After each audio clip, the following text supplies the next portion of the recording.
Hello friends, हर हर महादेव। सबको शिवरात्रि की शुभकामनाएं। पहले तो परसों शिवरात्रि है। शिवरात्रि का पावन पर्व आने वाला है। कैलाश पर्वत पर भगवान शिव और माता पार्वती बैठे थे। माता पार्वती प्रेम पूर्वक भगवान शिव से बोली, प्रभु, हर साल हमारे भक्त बड़ी श्रद्धा से शिवरात्रि मनाते हैं, व्रत रखते हैं, कीर्तन रखते हैं, परंतु क्या हमने कभी देखा है कि वे हमें किस प्रेम और कठिनाई से पूछते हैं। ये जो बातें थी, माता पार्वती जब शिव जी अपनी सब लीन थे तपस्या में, तब कर रही थी उनके साथ।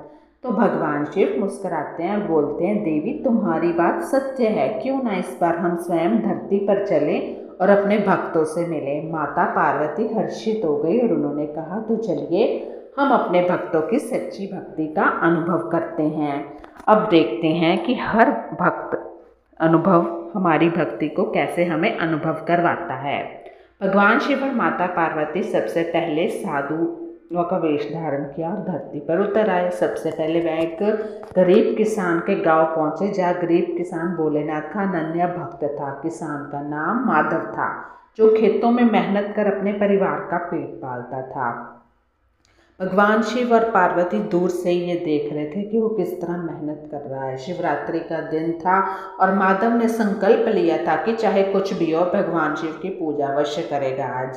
लेकिन उस दिन उसका खेत भाड़ में बह गया, घर में खाने को कुछ नहीं था और उसके पास पूजा सामग्री के लिए पैसे नहीं थे। फिर भी उसने नदी से गंगा जल लाकर शिवलिंग पर चढ़ाया और जंगल से बिल्वपत्र लाकर अर्पित किए। उसने उपवास भी रखा और पूरी रात भजन किया।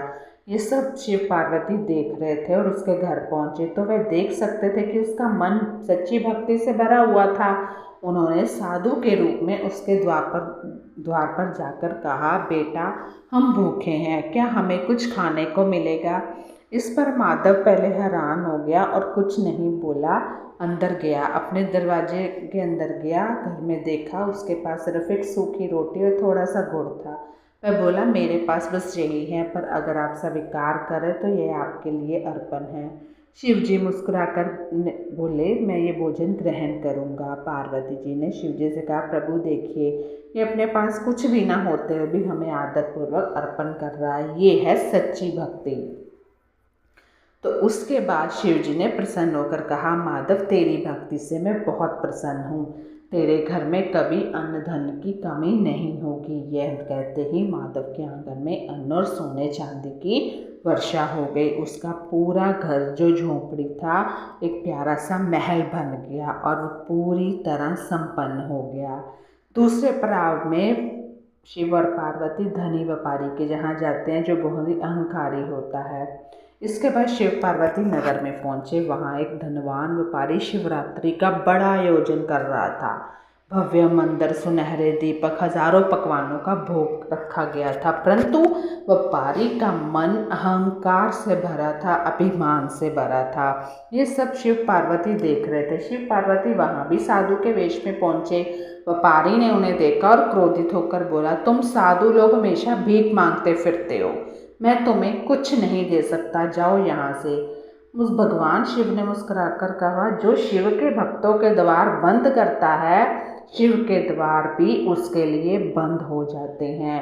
देखते ही देखते व्यापारी ने उनकी बात को अनसुना कर दिया। कुछ ही दिनों में उसका सारा धन नष्ट हो गया, दरिद्र हो गया वह पूरी तरह। तब उसे अपनी गलती का एहसास हुआ और उसने पश्चाताप करते हुए शिव से प्रार्थना की और शिव ने उसे बताया कि भक्ति इस धन से नहीं, हृदय की पवित्रता से की जाती है।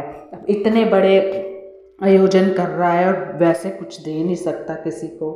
तीसरा पड़ाव, वृद्धा की अमर भक्ति। शिव और पार्वती फिर थोड़ा सा आगे बढ़े, एक छोटे से गांव में पहुंचे। वहाँ एक वृद्धा थी जिसका नाम सुमित्रा था। वह अंधी थी और कई वर्षों से अकेली रहती थी। उसकी कोई संतान नहीं थी और खाने पीने का कोई सहारा नहीं था। लेकिन वह हर साल शिवरात्रि पर व्रत रखती और शिवलिंग पर जल चढ़ाने जाती थी। अगर हम व्रत नहीं रख सकते, जा भी नहीं सकते, तो उनको अपने मन में तो याद रख सकते हैं ना। इस बार शिवरात्रि पर वह बहुत कमज़ोर थी, फिर भी नदी तक गई, कांपते हाथों से लोटे में जल भरा। अंधी होने के कारण वह कई बार गिरी, चोट भी लगी, परंतु उसने हार नहीं मानी। किसी तरह मंदिर तक पहुँचे और भगवान शिव को जल अर्पित किया। फिर हमारे पास तो कितने साधन हैं, बीच में से हमें ईश्वर को जरूर याद करना चाहिए। भगवान शिव ने उसकी भक्ति देखी और अत्यंत प्रसन्न हुए। साधु रूप में उसके पास जाकर बोले, माँ तुझे क्या चाहिए? वृद्धा ने कहा, बस इतना आशीर्वाद दो कि अगले जन्म में मैं तुम्हारी भक्ति कर सकूं। शिव प्रसन्न हुए और बोले, माँ तेरी भक्ति सच्ची है, मैं तुझे इसी जन्म में दिव्य दृष्टि प्रदान करता हूँ।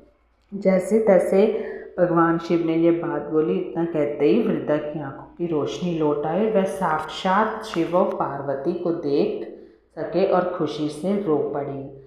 तो बस इस कथा से मन तो संतुष्ट हुआ ही, आपको भी आई होप अच्छी लगी होगी। तो उनका संदेश क्या है कि भगवान शिव माता पार्वती इस यात्रा में दे रही सच्ची भक्ति दिखावे से नहीं बल्कि प्रेम और श्रद्धा से होती है। भगवान शिव ने आकाशवाणी की कि जो सच्चे दिल से मेरी भक्ति करता है मैं सदा उसके साथ रहता हूँ।